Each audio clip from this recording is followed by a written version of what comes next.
Bonjour et bienvenue dans Vision and Réflexion. Aujourd'hui, on va parler d'un sujet pas facile, parce qu'il touche à tout ce qu'on a appris comme instruction et peut-être aussi à tout ce qu'on a subi comme instrumentalisation. On va plonger dans un univers que beaucoup préfèrent éviter, un univers qui fait peur.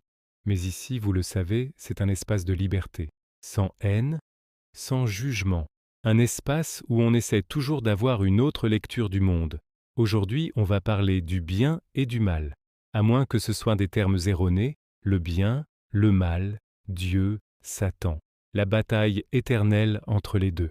Rien que d'aborder ce sujet, j'ai des frissons, parce que c'est tabou, et tout ce qui est tabou m'a toujours passionné. Mais ici, on ne cherche pas à imposer une réponse, on cherche juste à poser des questions, à ouvrir une réflexion, une autre lecture, une autre voie. Depuis toujours, on nous enseigne qu'il faut faire le bien, aider les autres, aimer, pardonner. Toutes les religions, ou presque, parlent d'amour, de ne pas répondre au mal par le mal, de tendre l'autre joue, de s'éloigner du mensonge, du vol, du meurtre. On nous parle de bienveillance, d'humilité, du paradis réservé aux justes, parfois même seulement aux pauvres. Et heureusement qu'on nous enseigne cela. Mais ici, nous, on aime se poser des questions. Toi qui regardes cette vidéo, observe autour de toi, rien qu'une journée ou même quelques heures. Qu'est-ce que tu entends? Qu'est-ce que tu vois? Est-ce que tout le monde est vraiment bienveillant? Écoute les conversations dans un café. Observe les regards dans ta famille, entre frères, sœurs, parents, proches. Est-ce que tout va si bien? Est-ce que tu te sens vraiment heureux ou heureuse? Ou est-ce qu'il y a autre chose que tu ressens, mais que tu ne dis pas? Dans certaines civilisations anciennes, on ne parlait pas forcément de bien ou de mal. On parlait de justice. Parce que si tu crois en Dieu, tu dois aussi croire que le mal existe.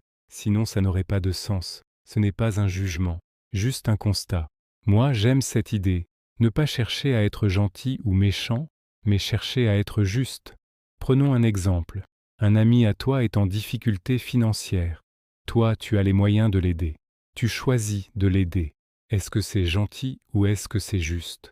À l'inverse, tu n'as pas les moyens de l'aider, mais tu connais quelqu'un qui pourrait le faire. Tu les mets en lien. Tu fais l'effort de l'aider autrement. Là, on dira peut-être que c'est gentil, mais au fond, qu'est-ce qui compte le plus? L'intention, le geste, le résultat? Moi, je crois que la vraie question, c'est est-ce que c'était juste? Autre exemple, tu vois quelqu'un faire tomber de l'argent dans la rue. Tu es dans le besoin, tu pourrais le garder, mais tu le lui rends. Certaines personnes diront il est gentil. Moi, je dirais il est juste, parce que ce n'était pas ton argent. Tu vois la différence? Être gentil, c'est une intention, une émotion. Être juste, c'est une action qui respecte un équilibre. Avec le temps, j'ai observé quelque chose de troublant. Parfois, ce qu'on appelle le mal agit pour établir un équilibre cosmique. Et parfois, ce qu'on perçoit comme le bien peut, au contraire, créer un déséquilibre.